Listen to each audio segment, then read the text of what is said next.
ಸ್ನೇಹಿತರೆ, SD social ಅಕಾಡೆಮಿಯ ಸುದ್ದಿ ವಿಭಾಗಕ್ಕೆ ತಮಗೆಲ್ಲರಿಗೂ ಸ್ವಾಗತ ಸುಸ್ವಾಗತ. ಸ್ನೇಹಿತರೆ, ನಾವಿವತ್ತು ಉತ್ತರ ಕರ್ನಾಟಕದ ಮತ್ತೊಂದು ಪ್ರಮುಖ ದೇವಾಲಯ ಹಾಗೂ ಆ ದೇವರ ಉತ್ಸವದ ಕುರಿತು ತಿಳಿಯೋಣ.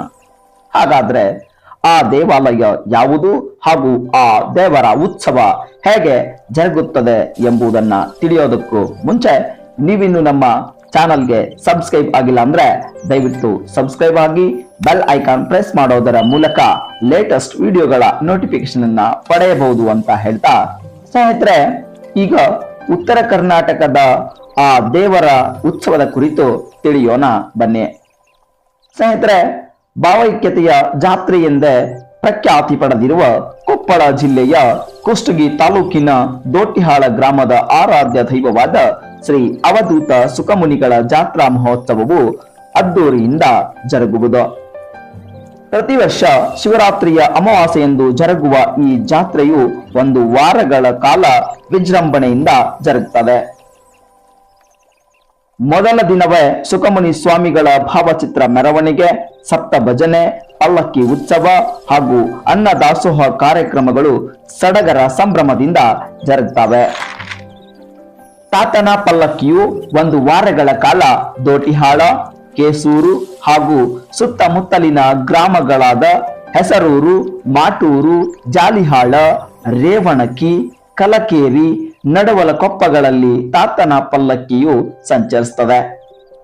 ಅಲ್ಲಿಂದ ಸಾವಿರಾರು ಭಕ್ತರು ಆಗಮಿಸಿ ಮಠಕ್ಕೆ ಆಹಾರ, ದವಸ ಧಾನ್ಯಗಳನ್ನ ಸಮರ್ಪಣೆ ಮಾಡುವ ಮೂಲಕ ತಮ್ಮ ಭಕ್ತಿಯನ್ನ ಮೆರಿತಾರೆ. ಈ ಪಲ್ಲಕ್ಕಿ ಉತ್ಸವದ ಸಂಪೂರ್ಣ ಜವಾಬ್ದಾರಿಯನ್ನ ಯುವಕ ಸಂಘಗಳಿಗೆ ನೀಡಲಾಗ್ತದೆ. ಸಂಘದ ಸದಸ್ಯರ ಸಮ್ಮುಖದಲ್ಲಿ ಪ್ರತಿದಿನದ ಬೆಳಗ್ಗೆ ಮತ್ತು ರಾತ್ರಿಯ ಪಲ್ಲಕ್ಕಿ ಉತ್ಸವ ನಡೆಯುತ್ತದೆ. ಪಲ್ಲಕ್ಕಿ ತೆರಳಿದ ಎಲ್ಲ ಗ್ರಾಮಗಳಲ್ಲಿ ಮೊದಲೇ ನಿಯೋಜನೆ ಮಾಡಿದ ಸ್ಥಳಗಳಲ್ಲಿ ಸುಖಮುನಿ ತಾತನ ಪಲ್ಲಕ್ಕಿಗೆ ಸಾಮೂಹಿಕ ಪೂಜೆ ನೆರವೇರುತ್ತದೆ. ಸುಖಮುನಿ ತಾತನ ಪಲ್ಲಕ್ಕಿ ಉತ್ಸವ ಆರಂಭಗೊಂಡ ಮೊದಲ ದಿನದಿಂದ ಅನ್ನದಾಸೋಹ ಆರಂಭಗೊಳ್ಳುತ್ತದೆ.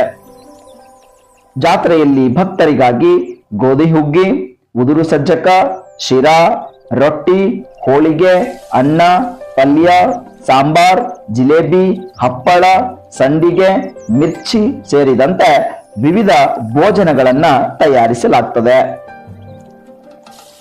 ಶಿವರಾತ್ರಿಯ ಅಮಾವಾಸ್ಯೆಯ ದಿನ ಅಂದ್ರೆ ಜಾತ್ರೆಯ ದಿನ ಬೆಳಗ್ಗೆ 9 ಗಂಟೆಗೆ ಸುಖಮುನಿ ತಾತನ ಪಲ್ಲಕ್ಕಿ ಉತ್ಸವ ವಿಶೇಷ ಪೂಜೆಯೊಂದಿಗೆ ಪ್ರಾರಂಭವಾಗಿ ದೋಟಿಹಾಳ ಹಾಗೂ ಕೇಸೂರು ಗ್ರಾಮಗಳ ಪ್ರಮುಖ ಬೀದಿಗಳಲ್ಲಿ ಸಂಚರಿಸುತ್ತದೆ. ವಾರಗಳ ಕಾಲ ದಿನದ 24 ಗಂಟೆ ನಡೆದ ಸಪ್ತ ಭಜನೆಯಲ್ಲಿ ದೋಟಿಹಾಳ್ ಸೇರಿದಂತೆ ವಿವಿಧ ಗ್ರಾಮಗಳ ಜನರ ಭಾಗವಹಿಸಿ ವಾರದ ನಂತರ ಸಪ್ತ ಭಜನ ಮಹಾಮಂಗಳಗೊಳ್ಳುವುದು. ನಂತರ ಸಾಯಂಕಾಲ ಮಹಾರಥೋತ್ಸವ ಜರುಗುವುದು. ಈ ರಥೋತ್ಸವಕ್ಕೆ ಕೊಪ್ಪಳ ಜಿಲ್ಲೆ ಸೇರಿದಂತೆ ಬಾಗಲಕೋಟೆ, ವಿಜಯಪುರ, ಬೆಳಗಾವಿ, ಬಳ್ಳಾರಿಯ ವಿವಿಧ ಜಿಲ್ಲೆಗಳ ಜನರು ಆಗಮಿಸುತ್ತಾರೆ. ಅದರಲ್ಲಿಯೂ ಸಿಂಗಾರಗೊಂಡ ಎತ್ತುಗಳ ಅಲಂಕೃತ ಚಕ್ಕಡಿಯಲ್ಲಿ ಬಂಧು ಬಾಂಧವರೊಂದಿಗೆ ವಿವಿಧ ಗ್ರಾಮದ ರೈತ ಕುಟುಂಬದವರು ಆಗಮಿಸುವುದು ಗ್ರಾಮೀಣ ಸೊಗಡನ್ನ ಅನಾವರಣಗೊಳಿಸುತ್ತದೆ. ಜಾತಿ ಮತ ಮರೆತು ಎಲ್ಲ ಸಮುದಾಯಗಳು ಬೆರೆಯುವುದೇ ಈ ಜಾತ್ರೆಯ ವಿಶೇಷವಾಗಿದೆ.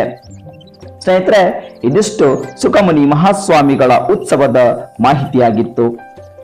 ಈ ಸುದ್ದಿಯನ್ನ ವೀಕ್ಷಿಸಿದ್ದಕ್ಕಾಗಿ ತಮಗೆಲ್ಲರಿಗೂ ಧನ್ಯವಾದಗಳು. ಮುಂದಿನ ವಿಡಿಯೋದಲ್ಲಿ ಮತ್ತೊಂದು ವಿಶೇಷತೆಯೊಂದಿಗೆ ಭೇಟಿಯಾಗೋಣ ಅಂತ ಹೇಳ್ತಾ ಈ ಸುದ್ದಿಯನ್ನ ಇಲ್ಲಿಗೆ ಮುಗಿಸ್ತಾ ಇದ್ದೇನೆ. ಮತ್ತೊಮ್ಮೆ ತಮ್ಮೆಲ್ಲರಿಗೂ ಧನ್ಯವಾದಗಳು.